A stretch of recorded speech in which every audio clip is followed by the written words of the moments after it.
उस जगह पर ना को रेंट पे ले आता है और उसके बाद सीन चेंज होता है।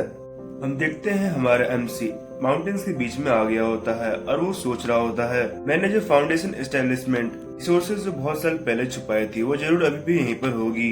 वो अंदर आकर एक केव जैसी जगह पर एंटर करता है और वो बोलता है हाँ ये वही जगह है। फिर वो बोट से उतरता है और फिर वो एक काले पत्थर की ओर बढ़ता है और वहाँ पर वो बैठकर अपने अपने उंगलियों को काट कर उससे खून निकालता है और उस पत्थर पर एक सिंबल बनाता है।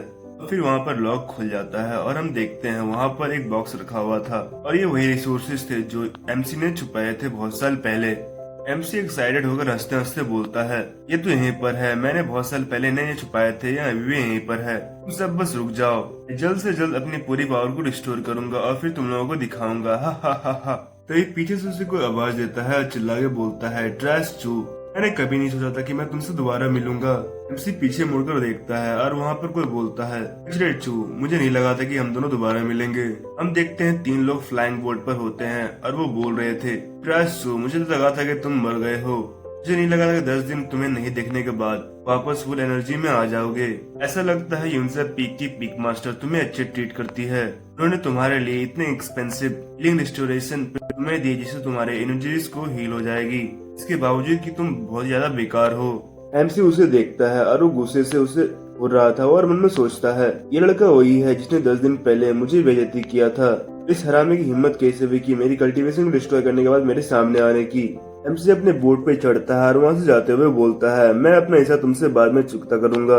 और एमसी फिर बोलता है हम लोग 10 दिन के बाद फिर से लाइफ और डेथ बैटल एरिना पे फाइट करेंगे। लड़का अपने कानों पर हाथ लगाता है और बोलता है क्या मैंने ये गलत सुना, उसने क्या कहा? उस लड़के का नाम जंग था।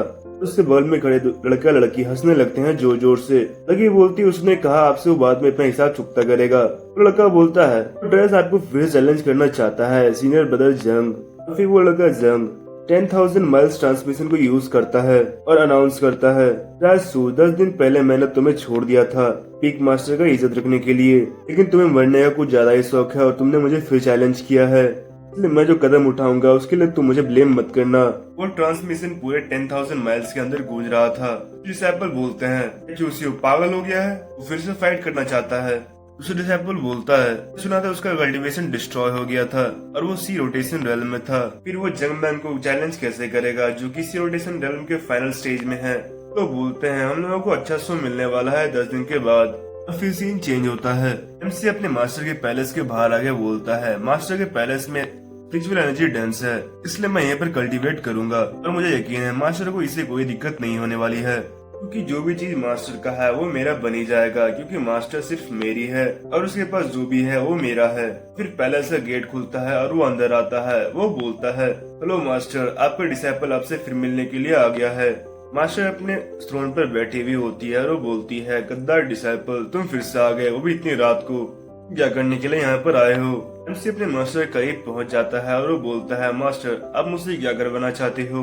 मास्टर गुस्से से बोलती है गद्दार डिसाइपल, तुम फिर से अपने हद से बाहर मत जाना। एमसी अपने मास्टर के चेहरे पर हाथ लगाकर करीब जाते हुए बोलता है मास्टर आप जो सोच रही है मैं उससे कई गुना कुछ ज्यादा करने वाला हूँ, क्या आप देखना चाहती हो?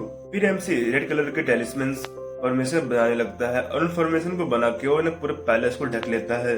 फॉर्मेशन को देखकर मास्टर चौंक जाती है और वो पूछती है क्या तुम्हारी formation technique ancient formation art से अपनाया गया है? उसे कहता है मास्टर आपकी आंखें अच्छी है, हाँ ये वही है, क्या आपको ये चाहिए और इसके बदले आप मुझे क्या ऑफर करोगी?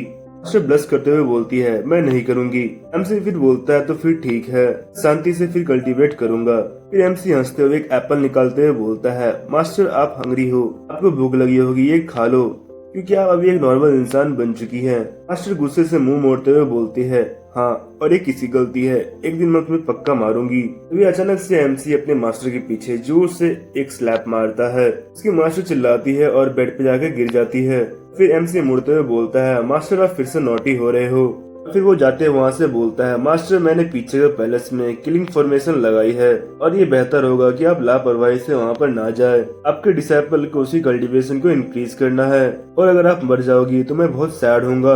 मास्टर गुस्से से चिल्ला के बोलती है चूस यू, एक दिन मैं तुम्हें पक्का मार दूंगी, मैं तुम्हारे टुकड़े टुकड़े कर दूंगी। और फिर से सीन चेंज होता है।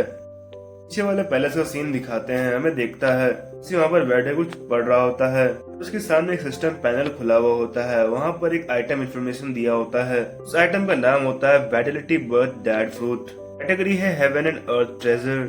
ग्रेड है इमोर्टल ट्रेजर, जो कि बहुत ज्यादा कीमती है। इसका यूज एक सेंट ग्रेड फाउंडेशन बनाने के लिए होता है। जब कोई कल्टीवेटर इसे खाता है तो ये बहुत ही मिरेकल रूप से एक बहुत ही स्ट्रॉन्ग फाउंडेशन बना देता है। ये डायरेक्टली ट्रांसेंडेंस रेल में पहुंचा देता है और इससे 5000 ईयर्स इंक्रीज हो जाती है। मॉर्निंग डेविल क्राई में ग्रो होता है।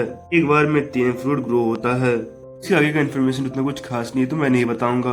एमसी इस बुक को देखते हुए सोचता है इस डार्क स्क्रिप्चर को प्राचीन काल में पावरफुल फाउंडेशन एस्टेब्लिशमेंट टेक्निक के लिए जाना जाता था। वाइटलिटी बर्थ डाव फ्रूट सिस्टम असिस्टेंस को कंबाइन करने के साथ इसके अलावा इस पूरे तियानजियांग कॉन्टिनेंट में कौन सबसे पावरफुल फाउंडेशन वाला होगा। और फिर एमसी उस फ्रूट को खाने लग जाता है।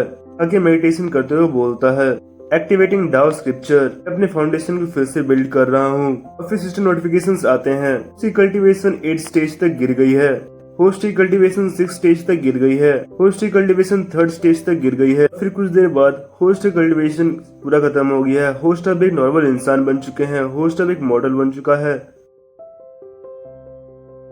तभी एमसी अपनी आंखें खोलता है। फिर से नोटिफिकेशन आती है एक्टिवेटिंग ब्रेक थ्रू, यस और नो। एमसी यस बोलता है। फिर से नोटिफिकेशन आती है। यह पाया गया है कि होस्ट सबसे पावरफुल फाउंडेशन एस्टेब्लिशमेंट टेक्निक को कल्टीवेट कर रहे हैं। Dao scripture breakthrough points consumption को इंक्रीज किया जाता है। एस्टिमेट किया जाता है कि एक महीने में एक साइकिल 100 पॉइंट्स हर महीने कंज्यूम होंगे। नोटिफिकेशन आती है पहले महीने में वाइटलिटी बर्थ डाव फ्रूटो खाने के बाद फाउंडेशन एस्टेब्लिशमेंट के लिए डाउ स्क्रिप्चर की कल्टीवेशन को शुरू करके फाउंडेशन की पहली लेयर तोड़ी गई है।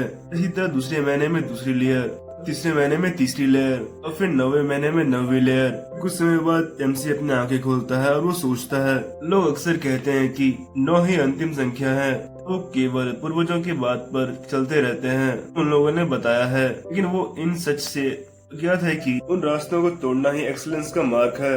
खड़े होकर हाथ में एनर्जी बनाते हुए बोलता है गिरने के बाद खड़ी होने के लिए लाइफ और डेथ के बीच ग्रेट रिस्क के साथ साथ ग्रेट रिवॉर्ड्स भी मिलते हैं। और फिर सीन चेंज होता है। हमें 7 दिन के बाद वाला सीन दिखाया जाता है। एमसी अपनी आंखें खोलता है और सिस्टम से नोटिफिकेशन आती है ब्रेक थ्रू कम्प्लीट हो गई है।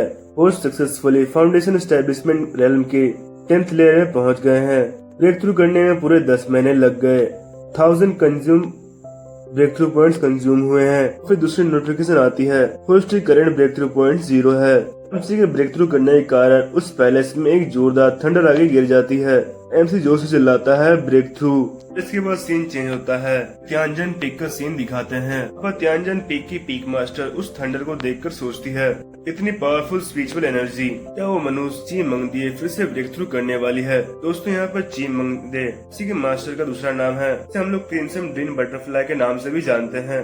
फिर सीन वापस से शिफ्ट होता है। उसी कल्टीवेशन करते हुए सोच रहा था फिजिकल बॉडी और इकट्ठा की हुई स्पिरिचुअल एनर्जी अपनी सीमा पर पहुंच चुकी है। आज मैं अपने सारे लिमिटेशंस को तोड़ दूंगा। सबसे पावरफुल फाउंडेशन को स्टैब्लिश करने के बाद तभी नोटिफिकेशन आती है होस्ट हायर रेल में ब्रेक थ्रू कर चुके हैं। From foundation establishment 10th layer to चक्रा सीरियल में पहुंच चुके हैं। वो कहता है रिवॉर्ड मशीन इतना आसानी से चालू हो जाता है, जल्दी से इस डीमन लॉर्ड को दिखाओ क्या गिफ्ट मिला है, क्या रिवॉर्ड मिला है।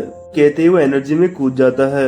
ऑफिस नोटिफिकेशन आती है होस्ट ने परफेक्शन हासिल कर ली है। रिवॉर्ड मैकेनिज्म को एक्टिवेट किया जाता है। फिर नोटिफिकेशन आती है होस्ट को एंशिएंट प्राइमोर्डियल बॉडी प्राप्त करने के लिए कांग्रेचुलेट किया जाता है। उसे ये देख कर पूरा चौंक जाता है। वो बोलता है क्या ये क्या है एंशिएंट प्राइमोर्डियल बॉडी। और फिर हमें बताया जाता है एंशिएंट प्राइमोर्डियल बॉडी के साथ कल्टीवेशन करने के लिए हमें बहुत ज्यादा रिसोर्सेज की जरूरत होती है। और फिर नोटिफिकेशन आती है होस्ट के साथ एंशिएंट प्राइमोर्डियल बॉडी को फ्यूज किया जा रहा है। एमसी कहता है बकवास नहीं, जल्दी से फ्यूजन को बंद करो। फिर नोटिफिकेशन आती है फ्यूजन कंप्लीट हो गया है। एमसी अपने सर पर हाथ लगा के कहता है बहुत खूब। सीमाओं को तोड़ते हुए कल्टीवेशन मेरी बहुत बड़ी परेशानी थी। इस एंशिएंट प्राइमोर्डियल बॉडी के साथ मुझे क्या करना चाहिए, सिस्टम तो मुझे खुद ही बताओ। नोटिफिकेशन आता है आजकल तो एंशिएंट प्राइमोर्डियल बॉडी बेकार बॉडी है। एमसी निराश हो जाता है। तभी सिस्टम से नोटिफिकेशन वापस आती है होस्ट हेजिटेट मत करो, तुम्हारे पास कोई रिसोर्सेस नहीं है तो जाओ छीन लो। यदि आप पावरफुल लोगों को मार नहीं सकते तो कमजोर लोगों का पीछा करें। तब तुम वहाँ पे पावरफुल ना हो जाओ, तब तुम इन रिसोर्सेज को बिलियन पॉइंट्स में कन्वर्ट करते हो। उस प्राइमोर्डियल बॉडी के साथ ग्रेटनेस हासिल करोगी। इसी सिस्टम से कहता है तुम मस्का लगाने में अच्छे हो। कौन जानता है मुझे कितने ब्रेक थ्रू पॉइंट लगेंगे आगे जाके ब्रेक थ्रू करने के लिए। सिस्टम प्रोफाइल ओपन कर देता है। इसे मैं एक्सप्लेन करता हूँ। Post suits you, realm chakra sea, realm first layer, special constitution ancient primordial body, aptitude 317, heavenly grade, cultivation technique, Dao scripture, foundation establishment volume, break 3.0 fortune, -18 black, killing those with great of fortune. कि उन लोगों की जिनकी अच्छी Fortune है उन लोगों को मारकर उनकी अच्छी फॉर्च्यून को तुम कंज्यूम कर सकते हो अपने पर्सनल यूज के लिए। नोट करने वाली बात यह है कि चीफ फॉर्च्यून लक को इफेक्ट करता है। उनके पास ज्यादा चीफ फॉर्च्यून है, उनकी ग्रेटनेस छोटे रहने से भी नहीं छुपती। Overall compact power evolution, ordinary same level compact power multiplied by 19। उसे सोचता है अब जब मैं एंशिएंट प्राइमोडियल बॉडी के साथ फ्यूज हो चुका हूँ अब तो मैं बस अपना दांत कसकर कल्टीवेट कर सकता हूँ।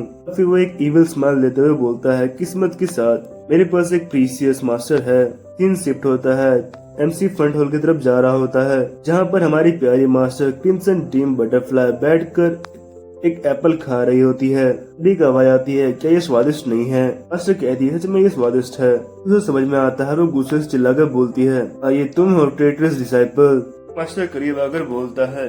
उससे मुंह मोड़ लेती है। उसी बोलता है ग्रीटिंग्स मास्टर, हम दोनों को मिले हुए बहुत ज्यादा दिन बीत चुके हैं लेकिन ऐसा लगता है सदियां बीत गई है। तभी वो मास्टर के स्मेल लेकर बोलता है मास्टर आपको नहाए हुए कितने दिन हो गए हैं। सुनकर मास्टर शॉक हो जाती है और वो गुस्से से बोलती है इसलिए है क्योंकि तुमने जबरदस्ती पिछले पैलेस पे कब्जा कर लिया है। अब मैं अब शांति से नहा भी नहीं सकती। तो अपने मास्टर के हाथ पकड़ के प्यार से बोलता है हाँ ये बिल्कुल मेरी ही गलती थी। अब जब ये मेरी ही गलती है तो इस डिसाइपल को आज्ञा दीजिए कि मैं आपके साथ जाकर आपको पर्सनली नहला दूं। फिर वो अपने मास्टर को खींचते हुए ले जाते हुए बोलता है चिंता मत करिए आप मास्टर, मैं आपके साथ कुछ भी नहीं करूंगा। मास्टर गुस्से से चिल्ला के बोलती है गद्दार डिसाइपल अब तुम क्या करने वाले हो। रेयर कोड का सीन दिखाते हैं। इसे अपने मास्टर के ऊपर आकर बोलता है हेवनली बॉडी सच में बहुत ज्यादा अमेजिंग है। इतने दिनों तक नहीं नहाने के बावजूद आपकी स्किन एकदम फ्लॉलेस अनटेंटेड व्हाइट जेड की जैसी है। उसकी मास्टर ब्लश करते हुए बोलती है तुम गद्दार डिसाइपल। मास्टर को हाथों स्मेल करते हुए बोलता है मास्टर प्लीज आपके डिसाइपल की योग्यता सच में बहुत ज्यादा खराब है। इस डिसाइपल को पर्सनली आपके पीठ की मसाज करने के लिए दे। उसकी मास्टर मुंह फेरते हुए बोलती है तुम गद्दार डिसाइपल। तो कुछ ज्यादा ही ब्लश कर रही होती है। तभी उसकी मास्टर को पता चलता है कि पैलेस के बाहर को आ गया है। दोस्तों अगर वीडियो पसंद आई हो तो लाइक करें, शेयर करें और सब्सक्राइब करना मत भूलना। फैंटेसी बॉर्न पर मिलते हैं नेक्स्ट एपिसोड में।